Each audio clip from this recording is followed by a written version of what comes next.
తాగుడు, పేకాట లాంటి చెడు అలవాట్లకు బానిసైన వాడు ఇంట్లో ఉన్న గిన్నె, గరిటెలతో మొదలుపెట్టి పెళ్ళాం నగలని, పుస్తెలని, చివరికి ఉంటున్న ఇంటిని కూడా తాకట్టు పెట్టేసి కుటుంబాన్ని నడి రోడ్డు మీద నిలబెడతాడు. ఇప్పుడు అవినీతి వ్యసనపరుడు జగన్ రెడ్డి పరిస్థితి కూడా ఇలాగే ఉంది.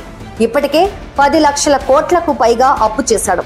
ఇది కాకుండా కాంట్రాక్టర్లకు 1,70,000 కోట్ల బకాయిలు పెట్టాడు. మొదట్లో మిషన్ బిల్డ్ ఏపీ పేరుతో రాష్ట్రంలోని ప్రభుత్వ ఆస్తులను అమ్మకానికి పెట్టాడు.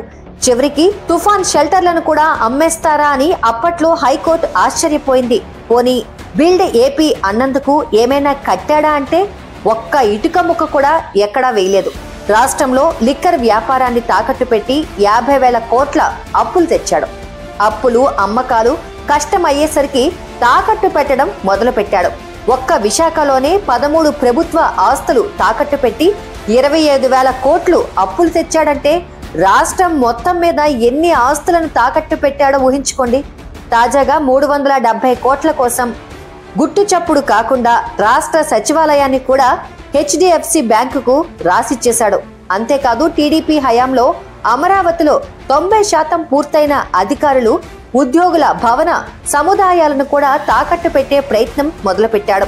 ఇందులో భాగంగానే పూర్తి కాని ఆ భవనాల్లో అధికారులు నివసిస్తున్నారని, సిఆర్డీఏకు 70 కోట్లు అద్దె కూడా చెల్లించామని ఇటీవల జీవో కూడా విడుదల చేశాడు. అయితే ఇన్ని లక్షల కోట్ల అప్పులు జగన్ ఎందుకు చేస్తున్నాడు? జగన్ చెబుతున్నట్టుగా సంక్షేమ పథకాల కోసమైతే కాదు. ఎందుకంటే సంక్షేమ పథకాలకు గత టీడీపీ ప్రభుత్వం ఇంతకన్నా ఎక్కువే ఖర్చు చేసింది. ఖచ్చితంగా ఇదంతా వైసీపీ పెద్దల అవినీతి పద్దుల్లోకి పోతోంది. ఒకవేళ జగన్ చెబుతున్నట్టుగా సంక్షేమ పథకాల కోసమే ఇన్ని అప్పులు చేస్తున్నాడని అనుకున్నాం. ఇప్పటికే అప్పులు, అమ్మకాలు, తాకట్లు అయిపోయాయి. ఈసారి మళ్ళీ జగనే అధికారంలోకి వస్తే పరిస్థితి ఏంటి? అంటే సంక్షేమ పథకాలు ఉండవన్నమాట. ఒకవేళ ఉంటాయనుకుంటే డబ్బులు ఎక్కడి నుంచి తెస్తాడు? ఈసారి మీకు తెలియకుండా మీ సొంత ఆస్తులని తాకట్టు పెడతాడన్నమాట. లేదంటే ఎడాపెడా పన్నులేసి బాస్తాడు. కాబట్టి ప్రజలారా ఇంకా మీరే ఆలోచించుకోండి.